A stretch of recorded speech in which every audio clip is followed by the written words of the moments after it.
அது என்னமோ தெரில, வீட்டில் பார்த்து பார்த்து சுட்டாலும் டீ கடையில் சுடுற கடலை வடை மாதிரி நமக்கு நல்ல மொறுமொறுப்பாக வரல அப்படின்னு நினைக்கிறீங்களா? அதில் ஒரு சூப்பரான சீக்ரெட் இருக்குது. அது என்னங்கிறதையும் பார்ப்போம். அதே நேரத்தில் அந்த மொறுமொறுப்பான வடை எப்படி செய்யலாம் அப்படிங்கிறதையும் நம்ம பார்க்கலாம் இன்னைக்கு. இப்போ வாங்க ரொம்பலாம் டைம் வேஸ்ட் பண்ணாமல் சூப்பரான டேஸ்ட்டில் அப்படியே டீ கடையில் உள்ள கடலை வடை மாதிரி எப்படி செய்யலாம் அப்படிங்கிறத நம்ம வீடியோக்குள்ள போய் பார்க்கலாம்.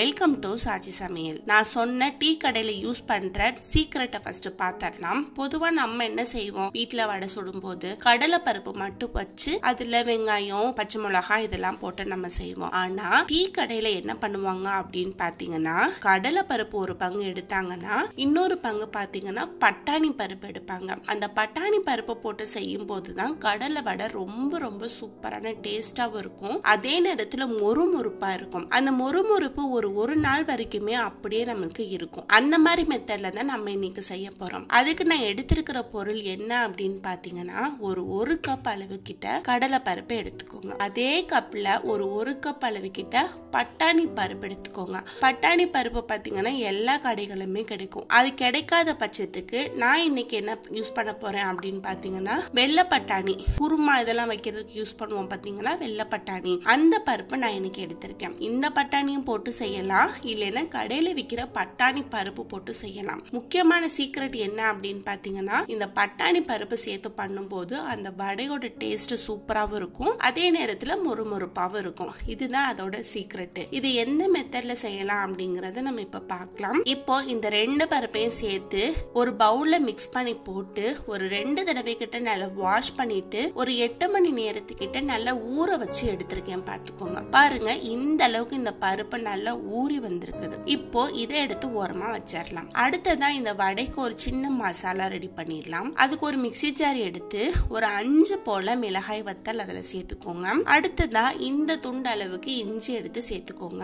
அடுத்ததா ஒரு 10 போல பூண்டு, 1 ஸ்பூன் அளவுக்கு சோம்பு, இது எல்லாத்தையும் போட்டு என்ன செய்றீங்க அப்படின்னு பாத்தீங்கன்னா, தண்ணி எதுவுமே ஊத்தாம நல்லா பவுடர் கணக்கா அரைச்சு எடுத்து ஓரமா வச்சுக்கலாம். அடுத்ததா ஒரு பெரிய மிக்ஸி ஜாரா எடுத்து நம்ம ஊற வச்சிருக்கிற பருப்பை இதுல கொஞ்சம் கொஞ்சமா எடுத்து 1-2 அரைக்கணும். நல்லா தோசை மாவு பதத்துக்குலாம் அரைக்க கூடாது, 1-2 அரைக்கணும். அப்பதான் நமக்கு டேஸ்டாவும் இருக்கும். வடை சாப்பிடறதுக்கு நல்லா அந்த பருப்பெல்லாம் கடிப்படும் போது நமக்கு டேஸ்ட் சூப்பரா இருக்கும். பாருங்க இந்த அளவுக்கு இருக்கிற மாதிரி அரைச்சு எடுத்துட்டு வந்துட்டு ஒரு பவுல்ல சேர்த்துக்கலாம். அடுத்ததா பாத்தீங்கன்னா, நம்ம அரைச்சோம் இல்லையா ஒரு சின்ன மசாலா, அதை எடுத்து இதுல ஃபுல்லா போட்டுக்கலாம். அந்த மசாலா பாத்தீங்கன்னா இந்த அளவுக்கு நல்லா நொரப்பா இருக்கணும். அடுத்ததா என்ன சேர்க்க போறோம் அப்படின்னு பாத்தீங்கன்னா, ஒரு 2 மீடியம் சைஸ் அளவு வெங்காயத்தை பொடிசா கட் பண்ணி வச்சிருக்கேன். அடுத்ததா ஒரு 2 கருவேப்பிலை, பச்சை மிளகா, கொத்தமல்லி இலை, இது எல்லாத்தையுமே இதுல நம்ம சேர்த்துக்க போறோம். வெங்காயம் பொடிசா கட் பண்ணி போடுங்க, அப்பதான் சூப்பரா இருக்கும் சாப்பிடறதுக்கு. அடுத்ததா பாத்தீங்கன்னா இதுக்கு தேவையான அளவு உப்பு சேர்த்துக்கலாம்.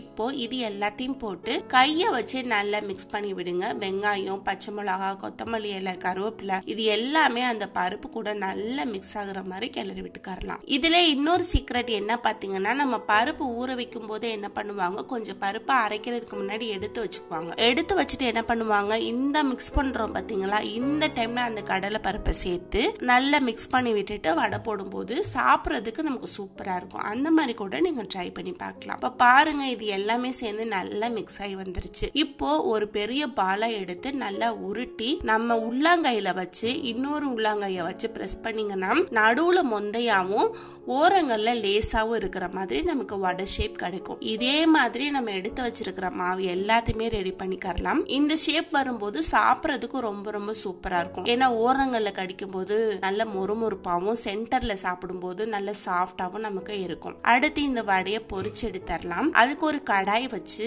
நல்ல எண்ணெய் ஊத்தி காய வச்சு வச்சிருக்கேன். இந்த வடைய நல்ல எண்ணெய் காஞ்ச பிறகு ஒவ்வொரு வடையா தனித்தனியா நம்ம போட்டுக்கலாம். ஒரு 5 நிமிஷத்துக்கிட்ட நல்லா வெந்து வந்த பிறகு இது அடுத்த சைடு நம்ம திருப்பி போட்டுக்கலாம். பாருங்க சூப்பரா இது நல்லா வெந்து வந்துருச்சு. அடுப்பு ரொம்ப ஹை ஃப்ளேம்ல வச்சிடக்கூடாது, நல்ல லோ ஃப்ளேம்ல வச்சு பொரிச்சிடுங்க. பாருங்க கொஞ்சம் கொஞ்சமா இந்த பருப்பு வடை நல்லா செவந்து வருது. டீ கடையில சாப்பிட்ட ஃபீல் கண்டிப்பா உங்களுக்கு கிடைக்கும். இந்த மாதிரி நீங்க செஞ்சு சாப்பிடும் போது பாருங்க கம்ப்ளீட்டா எல்லாமே நல்லா செவந்து வந்துருச்சு. இந்த டைம்ல இதை எடுத்து ஒரு பாத்திரத்துல வச்சிடலாம். ரொம்ப ரொம்ப சூப்பரான டேஸ்ட்ல இருக்கும். இந்த மாதிரி நீங்க கண்டிப்பா ட்ரை பண்ணி பாருங்க. ட்ரை பண்ணி பார்த்துட்டு எப்படி இருந்தது அப்படிங்கறத கமெண்ட் பாக்ஸ்ல கமெண்ட் பண்ணுங்க. நம்ம எல்லாருக்குமே ரொம்ப ரொம்ப பிடிச்ச டீ கடை கஜாடா வீட்லயே ரொம்ப ஈஸியா அதே நேரத்துல ரொம்ப ஹெல்தியா எப்படி செய்யலாம் அப்படின்னு தான் நம்ம இன்னைக்கு பார்க்க போறோம். அதுக்கு முன்னாடி இப்பதான் என்னோட வீடியோவை நீங்க ஃபர்ஸ்ட் டைம் பாக்குறீங்களா, ப்ளீஸ் லைக் அண்ட் சப்ஸ்கிரைப் பண்ணிருங்க. அப்பதான் வீடியோ போடுற எனக்கு கொஞ்சம் என்கரேஜிங்கா இருக்கும். இப்போ வாங்க ரொம்ப ரொம்ப டேஸ்டான நம்ம எல்லாருக்குமே ரொம்ப ரொம்ப பிடிச்ச டீ கடை கஜாடா எப்படி செய்யலாம் அப்படிங்கறத நம்ம வீடியோக்குள்ள போய் பார்க்கலாம். வெல்கம் டு சாச்சி சமையல். ஃபர்ஸ்ட் இதுக்கு தேவையான வெள்ளைப்பாகு காய்ச்சலாம். அதுக்கு ஒரு பாத்திரம் எடுத்து வச்சுக்கோங்க.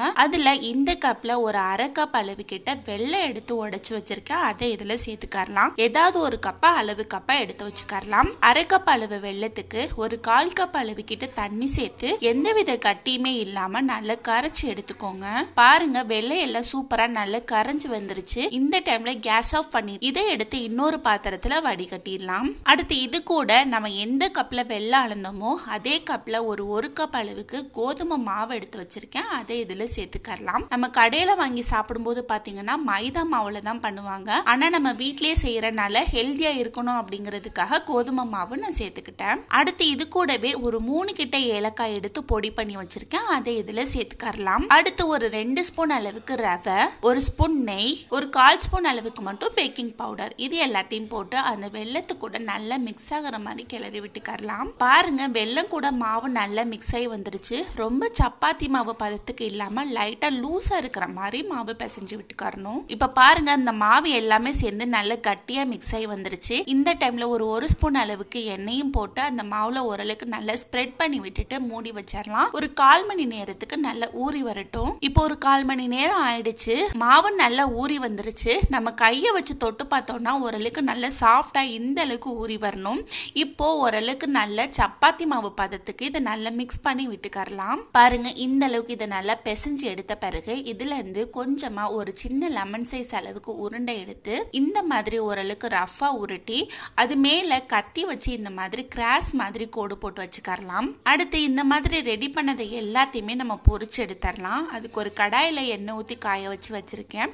அதுல நம்ம ரெடி பண்ண கஜாடா எல்லாத்தையுமே இதுல போட்டு நல்ல மீடியம் ஃப்ளேம்ல வச்சு பொரிச்சிடுங்க. ஹை ஃப்ளேம்ல வச்சீங்கன்னா வெளியில மட்டும் செவந்துட்டு உள்ள வேகாம இருந்துரும். அதனால நல்ல மீடியம் ஃப்ளேம்ல வச்சு ஓரளவுக்கு நல்ல நிதானமா பொறுமையா பொரிச்சிடுங்க. போடும்போது சின்ன சைஸா இருந்தாலும் நமக்கு உப்பி வரும்போது ஓரளவுக்கு நல்ல பெரிய சைஸ்ல வரும். வெளியில மொறுமொறுப்பாவும் உள்ள நல்ல சாஃப்டாவும் இருக்கும். நீங்களும் கண்டிப்பா இந்த மாதிரி ஒரு தடவை செஞ்சு ட்ரை பண்ணி பாருங்க. ட்ரை பண்ணி பார்த்துட்டு எப்படி இருந்தது அப்படிங்கறத கமெண்ட் பாக்ஸ்ல கமெண்ட் பண்ணுங்க. ரொம்ப ரொம்ப டேஸ்டான சூப்பரான இந்த டீ கடை கஜாடா உங்களுக்கு பிடிச்சிருந்ததுன்னா லைக் பண்ணுங்க, ஷேர் பண்ணுங்க, சப்ஸ்கிரைப் பண்ணுங்க. அப்படியே பக்கத்துல இருக்கிற பெல் ஐகானை கிளிக் பண்ணுங்க. தேங்க்ஸ் ஃபார் வாட்சிங்.